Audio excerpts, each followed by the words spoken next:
Thank you to our sponsors for today's video, StarCharge, Nokian Tyres, and Amber. StarCharge is the largest EV charging manufacturer in the world and is also a provider of residential and commercial battery storage and microgrid solutions. This video is also brought to you by Nokian Tyres, a leader in safety and sustainability.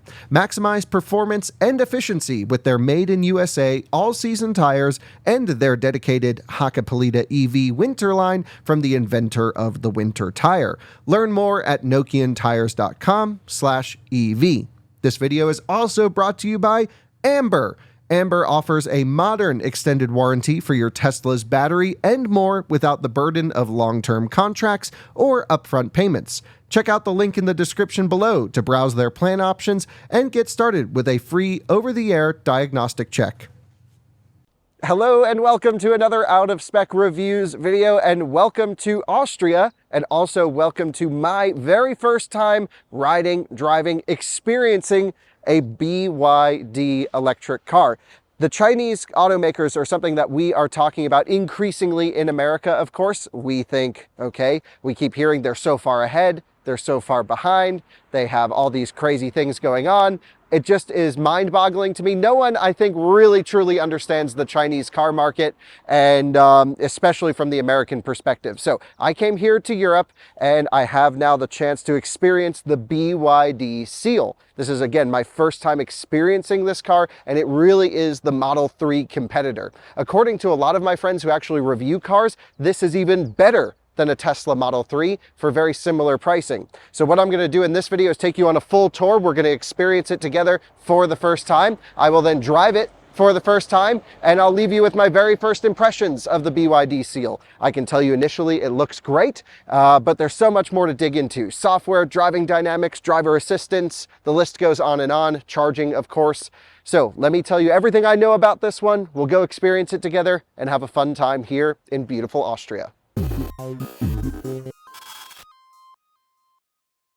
Before we get into the full video, I want to thank my friend Christina for filming this one and helping to arrange the car. Also, a big shout out to Schick for loaning it to us. They're actually allowing me to check out all of their BYDs. They have all of the models here, from the Dolphin to the new van thing to the Seal U, which is kind of the SUV version of this car. And so that will be coming in an upcoming video where I'm able to check out the other BYD models. So again, huge thanks to Schick for providing the vehicles to me. Anyway, let's take a look at this one.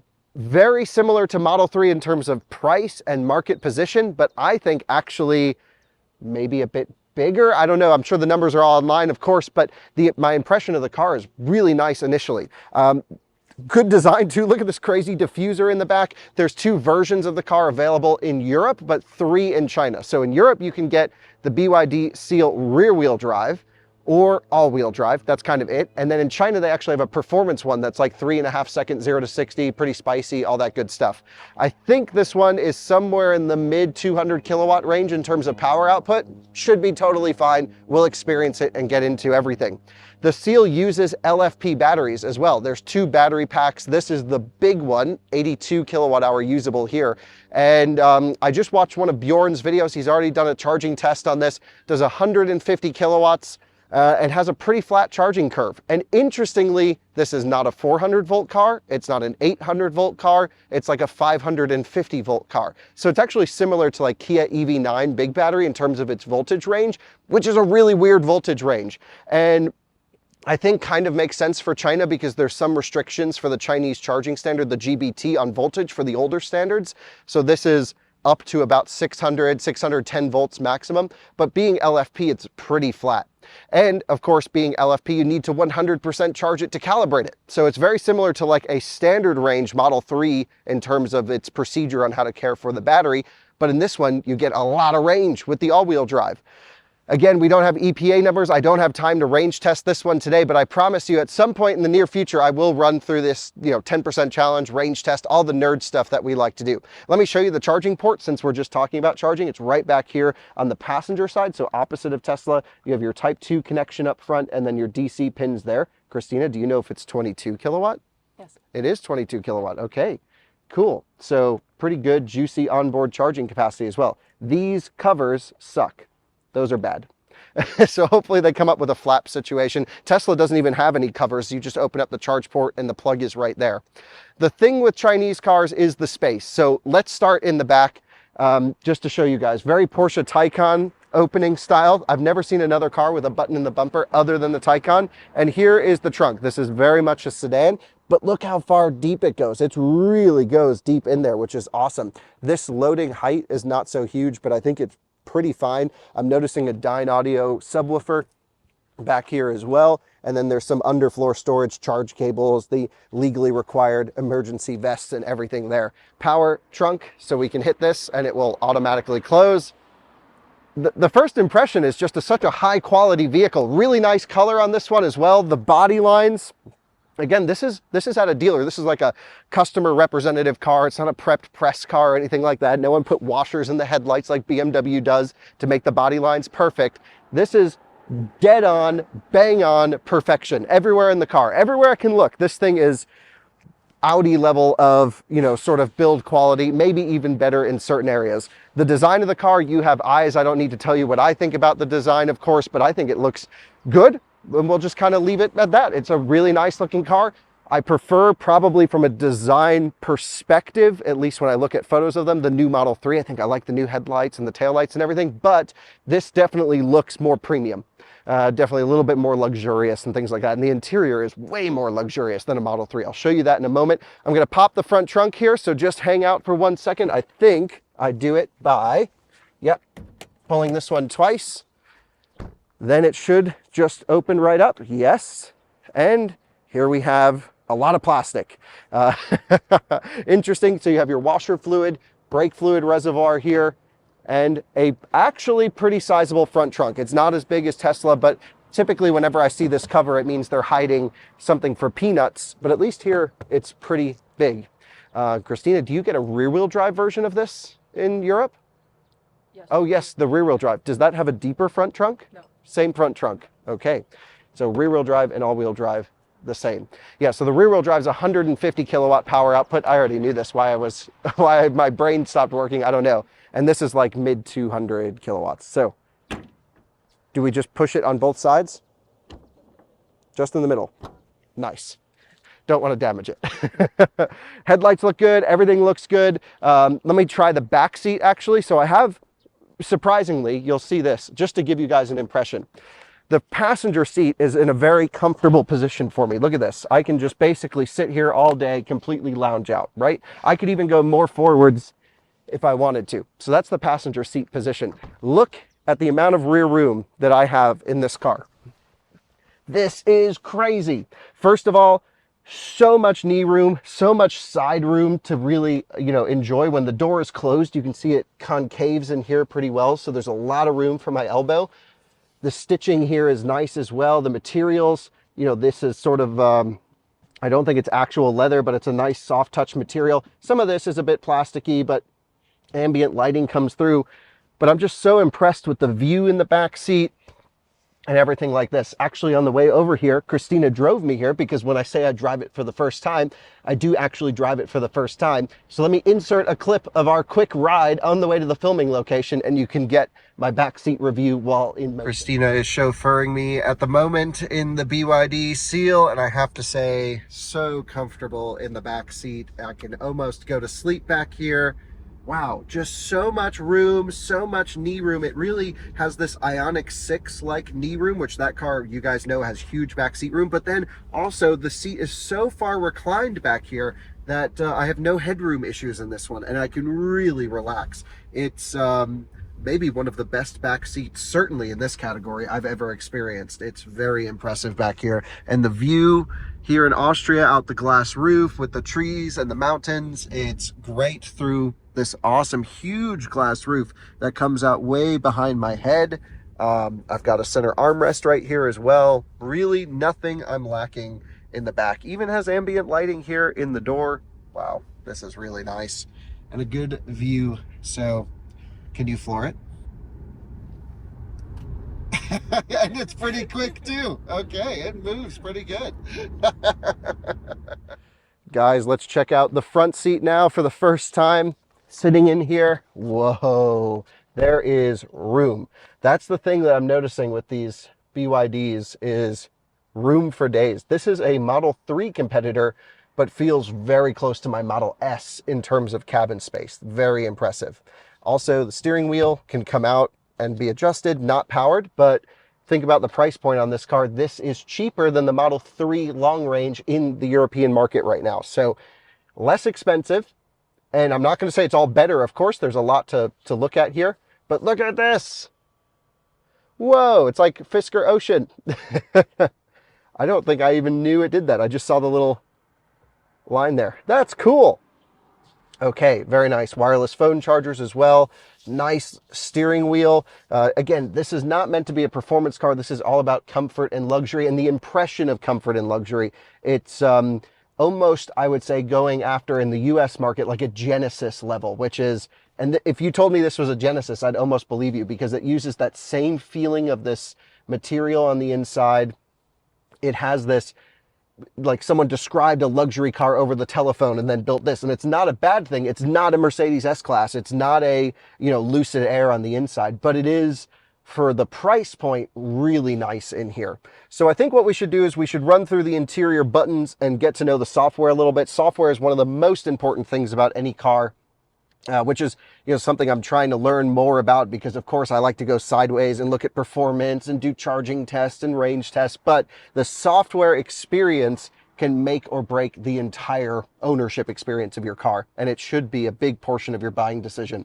So let's go through this software and see what BYD is up to in comparison to Tesla. Of course, I own a Tesla Model 3. I review Tesla all the time. This is the main competitor. So let's go through the system and see how it stacks up.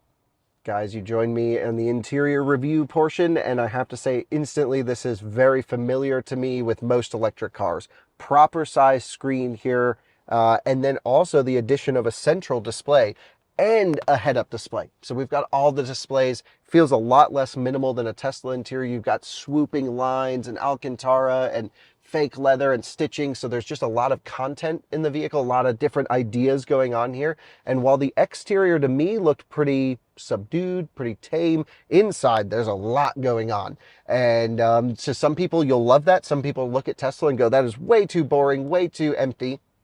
And for someone like me, I'm like, that just lets me focus on the driving experience, which is what I want to do when I drive. And I have great YouTube or driver assistance things on the screen here. I think this is a lot more traditional where you can still get the benefits of the big screen, but also have the central display. And of course, it's got those party tricks, like I mentioned, of it actually having a motor to twist it into a portrait or landscape function. For me, this feels a bit weird. I don't know. I think I prefer to have it in the wide view, but I assume it's up to you. You can have it however you want. So we've got a traditional setup. You've got all your mirrors and buttons and knobs over here on the left, a trunk opener. In terms of steering wheel, you have turn signals, you have your wipers. This all looks normal. But then over here, we have some driver assistance stuff. So we have lane centering, adaptive cruise control. This one, this forces the screen to turn. How about that? So this just put it from portrait to landscape mode. And you can see it going with this button on the wheel here. And then you have volume, which is nice that it's a scroll wheel. And I can control some things in here as well. So now I can go in and I can choose different view for the gauges from a simple to classic view. How about that? This is cool. I think I actually prefer the gauges, although they do look a little bit blingy. There's a lot going on this screen. It's like high, sport, park, 89%, 471 kilometers, like a lot going on here. But I think it's okay. Once you get used to it, you can probably customize this a bit more, adjust your climate control. Vehicle's in good condition. Good to hear that. You've got a lap timer. What the heck? 0 to 60 timer. Okay, there's a bunch of options in here, a bunch of things you can do.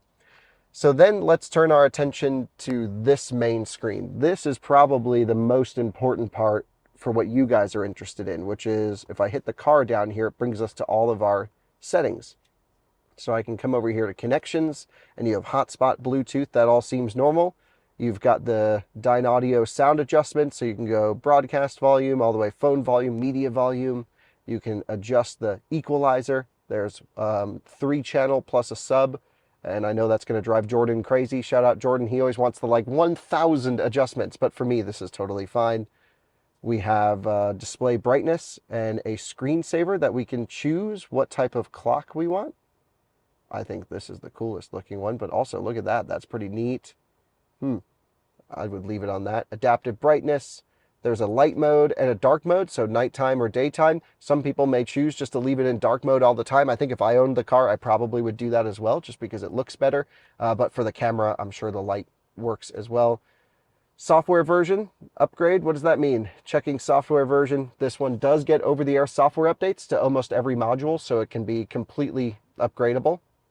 So I guess it's still checking, but that's cool that it has that. And I've watched a couple videos now from BYD Seal owners, and they say it actually is improving through software. The car had a few little bugs and weird things when it first came out, but it seems to be getting better and getting dialed in as we go. So then there's just basic things about all of that, system stuff. Then here we go, driver assistance. We're going to play around with this for sure during the drive. So we can go adaptive cruise control. So that's great. Then there's driving assistance, which is lane support system. So this would be like lane departure. And do you want it to make a beeping noise or to vibrate the wheel? And then there's emergency lane keeping assist. Okay, hopefully we won't be trying that. Traffic sign recognition. We do not want the voice prompt of speed limit changes. Chinese cars always, at least in my experience driving, I've driven Xpeng, Neo, and I can't even remember the name of the thing I took around the Nürburgring, but I've driven maybe 5 or 6 different brands of Chinese cars, not BYD, and they always bing and bong and ding at you all the time, and it drives me insane. So at least here you can turn off a lot of that stuff, which is great. High beam assist, driver attention warning, okay. Then we have predicted collision assist. We would like to know as soon as possible if we're about to crash, so we'll do that. Proper ESC off button, hell yeah. Why that's so hard for so many cars to have this one, that's great. And there's some basic parking assistance. Now we get to the nerd stuff, the charging. So intelligent torque adaptation control. Okay, it will adjust the power on the front and rear axle according to the driver's needs and the vehicle's state, so that the driving state of the vehicle meets the driver's needs better while improving the vehicle's driving performance. Who wrote this? This is the single longest run-on sentence ever put in to any infotainment system. That is hilarious. And I don't really understand why it wouldn't do this all the time. Like, that should just be a standard function of the car. ITAC. Maybe it's saying that, okay, it's going to try and prioritize more all-wheel drive rather than... Yeah, I mean, like, this is just what a drivetrain should do no matter what. So that I don't fully understand, but if I ever get one to review longer term, we'll definitely play around with it. We have the range mode displayed, standard or dynamic. I don't know. Oh yeah, so this is adjusting our range prediction here from a rated range calculation to one based off of our driving style. So that's cool. And we want high regen. We have charging port immobilizer system. I guess this is, does it unlock the car or not? Smart charging between certain times of day. Scheduled charging. How do I go back once I'm here? You just swipe. Okay. Swipe too much. Energy charging. But what I don't see is the ability to set a maximum charge limit. And it might be because the car just always wants to be at 100% because it's LFP and needs to calibrate. And consumption curve. That's cool that you can see your driving history. In here, we have some vehicle settings. So steering assist mode, we have comfort and sport. We've got different brake assist modes. So I'm guessing this would be brake by wire. Feels very brake by wire. And comfort parking, don't know. Probably adjust something with the pedal so that you don't crash or it doesn't do weird stuff at low speed. That one, maybe we should play around with. We can choose different ambient lighting. Very cool. And wow, lots of options for ambient lighting, headlights. You can adjust your headlight height as well, so you can point them higher or lower. Cool head-up display settings, just like most cars. Rear view mirror settings, automatic seat, automatic wiper, AC. Okay. AC auto mode in economic or comfortable. So like if we did a range test, we would put it in eco mode for the AC as an example. And remotely controlled AC runtime. What does this do? When the vehicle runs slowly or is parked, the recirculation mode of the AC will be automatically activated so that you don't get the exhaust gas of the car in front of you from entering the cabin. That's pretty smart, actually. I think we'll turn that one on. That's cool. I like that quite a bit.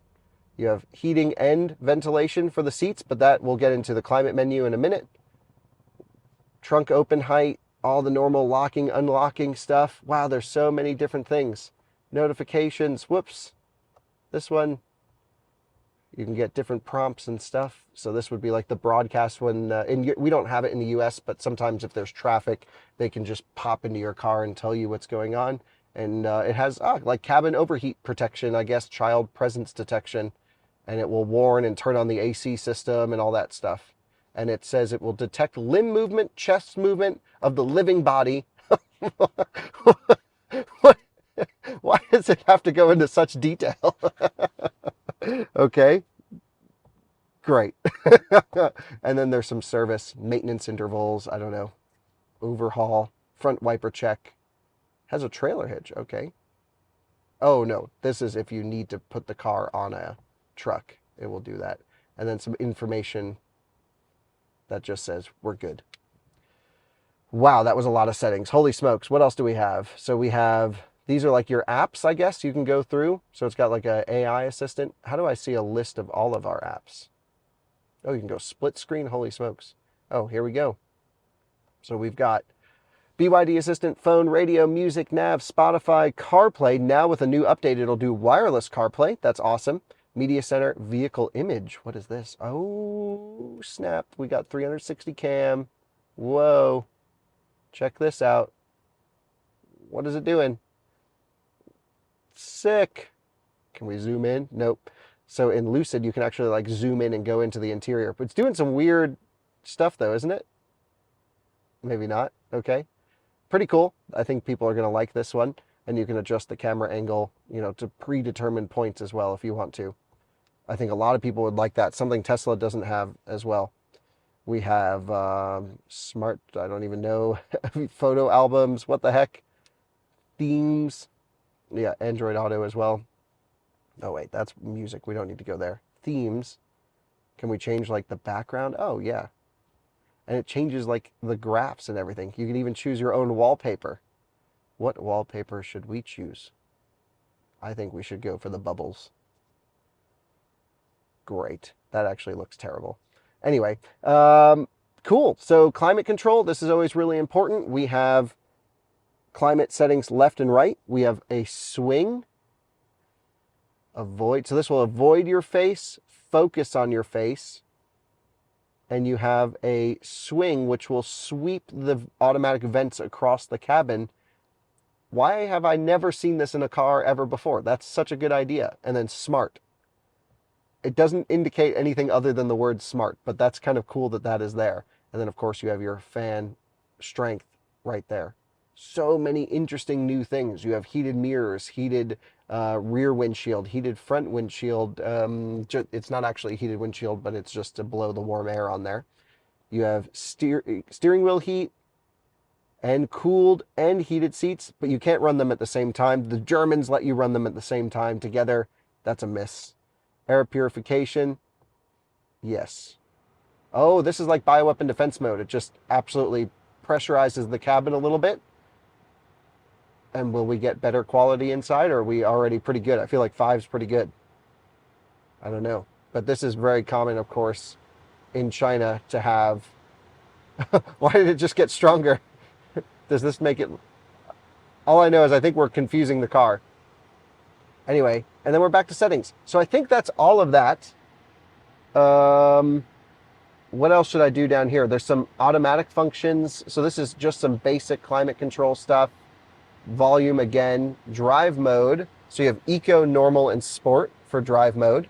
We're going to try normal first, then sport, maybe eco on the highway as well. I heard it drives much better in sport mode. You have normal and then slippery mode. So this is like, I guess, grass and snow mode if you need it. Auto hold and your hazards. Holy smokes, that's a lot of information I just threw at you guys. I'm learning along with you, but I think it's important that we figure out what the heck BYD is all about. So now we take it for a drive. Well, guys, we're about to head out for a drive. It all starts with the key. This is the key for the BYD Seal. Currently, it doesn't support phone as a key, but maybe in the near future. There's also a key card that you can use, and then they have an NFC placement right here on the center console that you can use. By the way, just curious, pretty deep center console. This is the nav system. Nav systems are really important to electric cars, and so let's just take a look at the response. Very responsive, I would say. All good. Okay, that's awesome. Just as snappy as it could be. We can recenter. And then there's some settings around here as well. So it'll show us an electric range that it's calculating.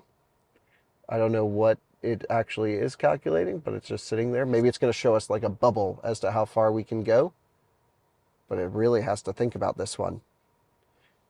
I'm not going to wait for it. That's annoying.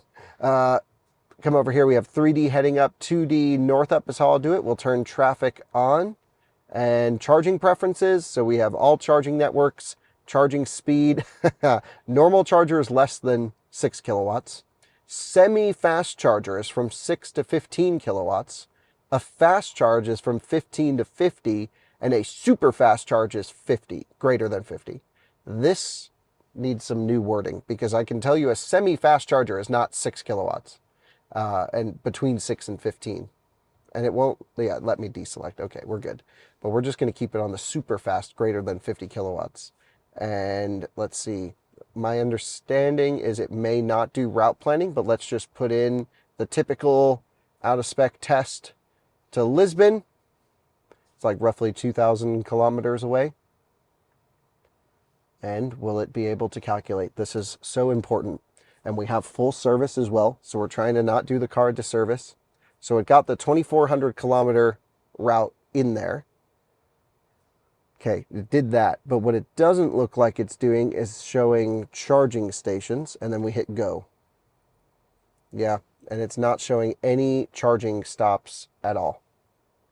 And according to my understanding is it currently does not do any EV route planning in Europe. And to me, that is just crazy. That means it doesn't do on-route battery preconditioning.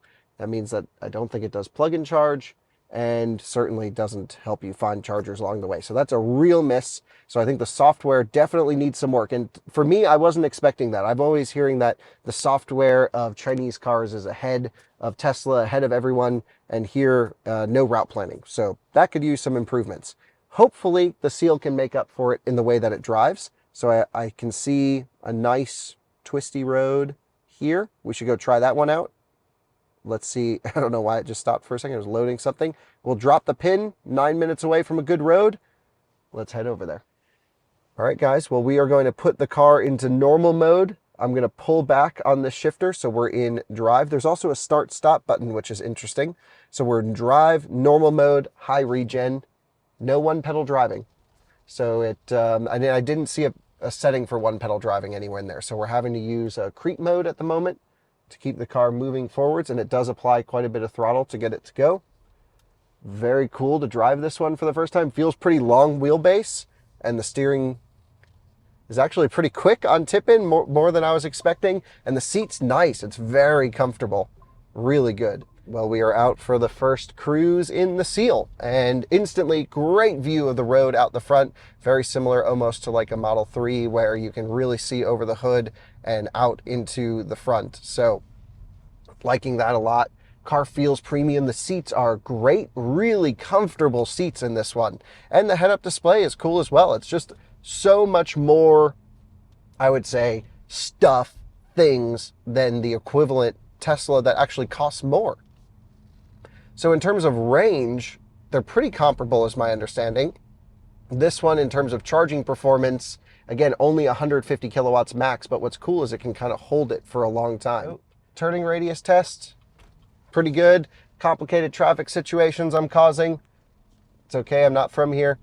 And off we go through this little town, back again, and we'll pick up with you guys as we get out to the main road. But so far, the initial impression is quiet, pretty comfortable, big feeling car. Feels like you get a lot for your money, but still needs that final polish of software. But the steering feels honestly way better than the Volvo EX30 I drove over here. Not that they're comparable vehicles, but it's like, okay, someone actually cared. And now I'm going the wrong way again. What the heck happened? Okay, we'll get ourselves out of this situation and I'll meet up with you. We've got the nav situation all situated and everything is good. So I think I want to first start just talking about the low speed characteristics of the car, which is we have regen in high, but it's very, very little. You can see I'm completely off of everything. There's no B mode or anything like that, and it's just completely coasting at the moment now. It's doing 0 kilowatt input or output. And so this is a pretty fast speed to coast. Then what I can do is apply the brake pedal, and that will blend in friction brakes. I can see with my display here, it wasn't adding any negative power back in. And then the throttle feels pretty good. It's got a bottom hinged accelerator pedal, which is awesome.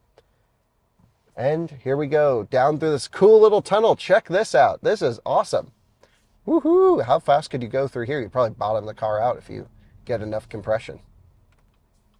So now we'll head out on this road. Let's see what happens on a hill. So to a stop, if I lift off, cool. Auto hold seems to be not on. Now auto hold is on and working well. So you just got to make sure auto hold is on and it doesn't apply enough positive torque for creep to keep you moving forward. And those little things are what would drive me nuts. So I really hope they dial in those fine-tuning drivetrain situations. But once you're moving, once you get on the road and everything is good, then it seems to be pretty damn nice. Throttles, once you're into it, very easy to modulate, can feel that here. And yeah, so the initial impression is low speed is okay, but could require a little bit more fine tuning. The sensors are going off because we're right on a wall, but it's all good.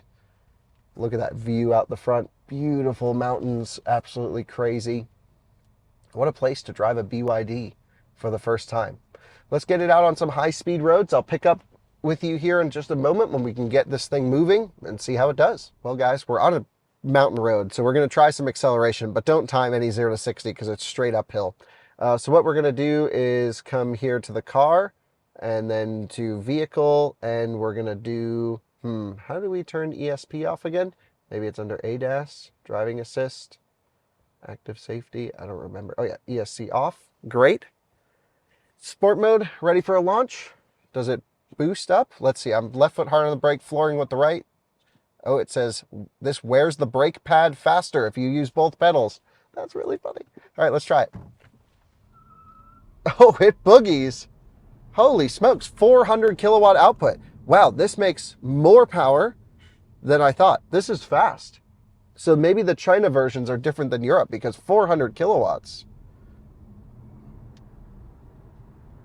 Whoa, 400 kilowatt power output is awesome. We got the flashing hazards and thought we were going to have an accident. So the acceleration is significantly more than I thought. That feels very similar to like Model 3 Performance in its acceleration. Wow. And pretty instant and strong. And the motors are quiet and great response. Okay, this might actually be more fun than I was thinking. Holy smokes. So now we're in a town and there's a cat in the middle of the road. Get out of the way. And we're going to get through the city. And now I'm actually really looking forward to trying this one out on the twisty roads. After we get through the mountains, we're going to just take it down the highway, try some driver assistance and some cruising, and then we'll wrap up the video. But we have to see how it handles and feels. Initially, my impression is this car is really set up much more for comfort than for performance. And honestly, that's probably what most customers would be looking for in a vehicle in this category. The Model 3 is like surprisingly sporty and it does compromise on some ride comfort. However, the new Model 3 has those frequency response dampers and it's much better than the other one. But this certainly would be even more comfortable than the new Model 3 is my quick impression. So let's get out of the village, out on some mountain roads, send this one a little bit, and then we will head to the highway. Guys, look at the view up here. Holy smokes, we have found ourselves some good views for this review, that's for sure. So now you're looking at a building. Now we're back to the good views and another building. So 3, 2, 1, floor it. Absolutely boogies off the line.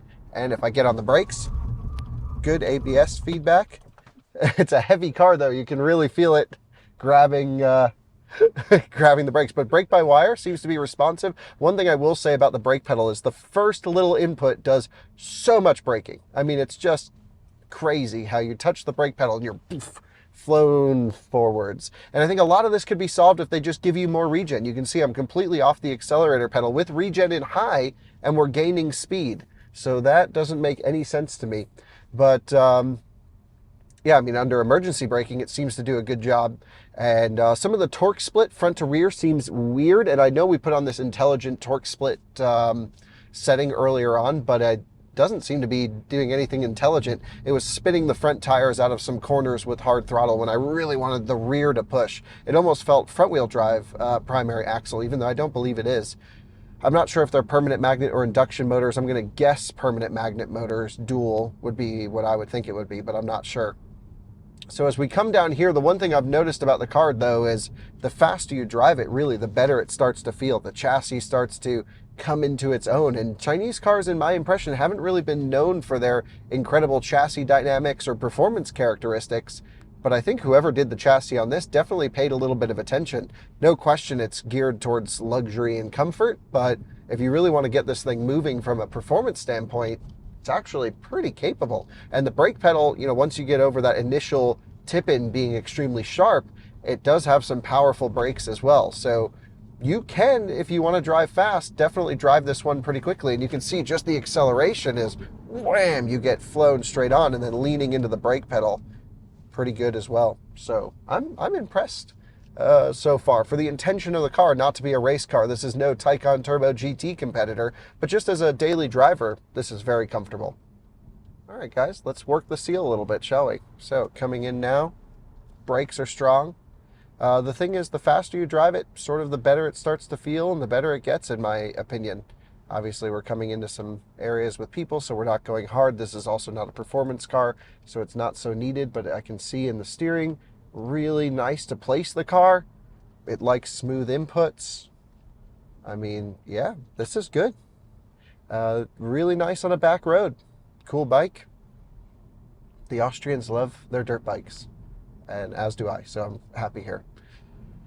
And very happy in the seal. I mean, this is, look at this road right here. Let's just get it hustling through some of these corners.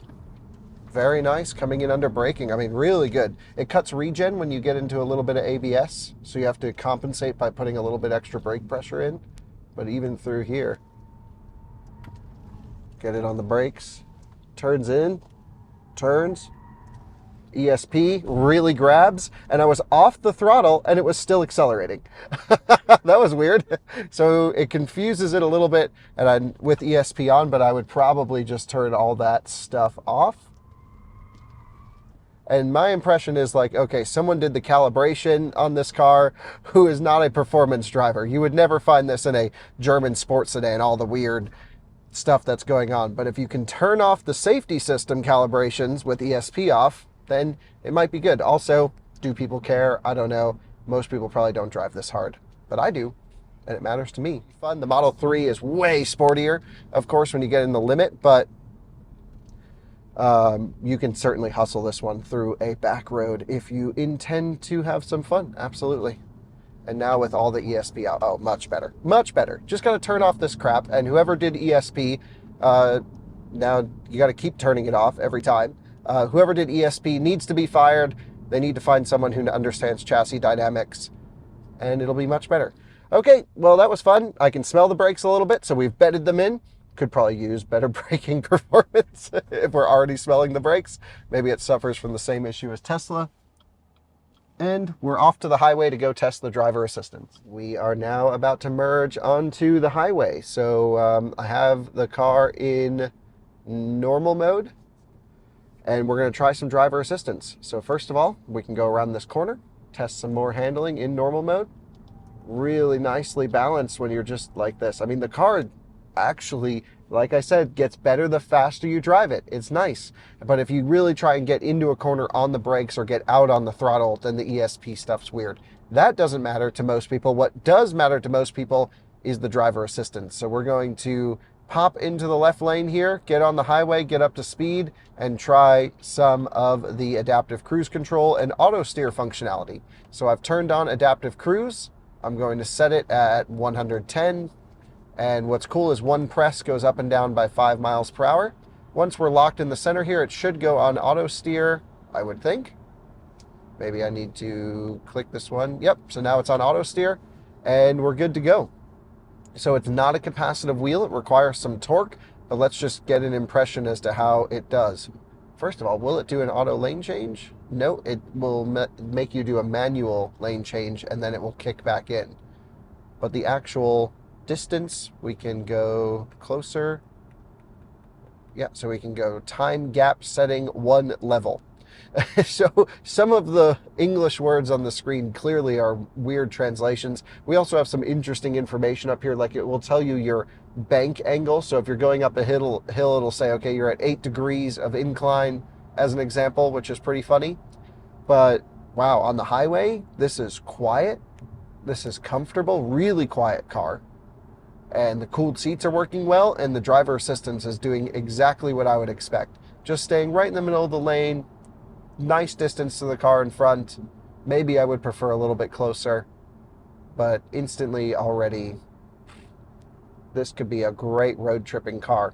Then you pair this with the LFP battery pack that you can charge pretty deep.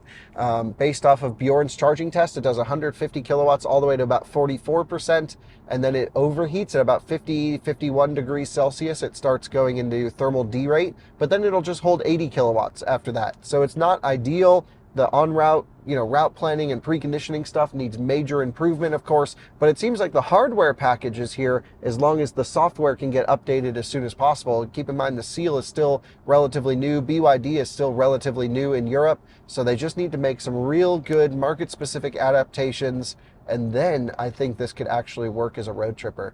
But here, just sitting on the highway, the car in front is accelerating. We are really slow to accelerate. Okay, this is where I want some more performance. It's getting up there slowly but surely, only doing 55 kilowatt power output, and we're good. Now we're back up to our set speed. Nice, comfortable car though. You could definitely just sit here, keep one hand on the wheel with the level 2 driver assistance system. No complaints on the highway. It gets a real big thumbs up to me here. So I would say the low speed definitely needs some work with the pedal tuning, but the steering is good. The mountain road stuff, the faster you drive it, the seemingly better it gets. But again, when you really start to push it, okay, it falls apart a bit. And then on the highway, this stuff, clearly, this is what this car was really engineered to do, which is just sit on the highway and waft along and cruise and be very nice. And I assume pretty efficient. I don't know. I have to watch Bjorn's 1,000-kilometer challenge. Again, just my first initial take on this one is pretty impressive at this task right here. This is great. So there you guys have it. My first drive in the BYD Seal.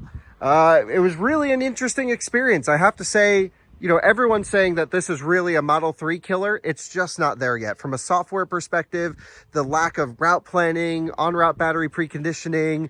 I mean, I'm sure it will get all these things through software. It may already have preconditioning in there at the moment, but it just seems like a couple updates away and fine-tuning away from matching a Model 3 perhaps. Certainly there are certain areas, highway cruising, interior materials, that people may prefer over a Model 3.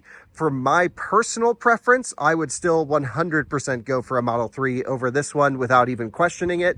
But a lot of people either don't like Tesla or prefer the attributes that this car has, and that's totally fine. I'm not here to help necessarily tell you which car to buy. It's just presenting my opinions of each and what I'm finding while I'm driving them. And I have to say the car looks good. It definitely looks higher quality.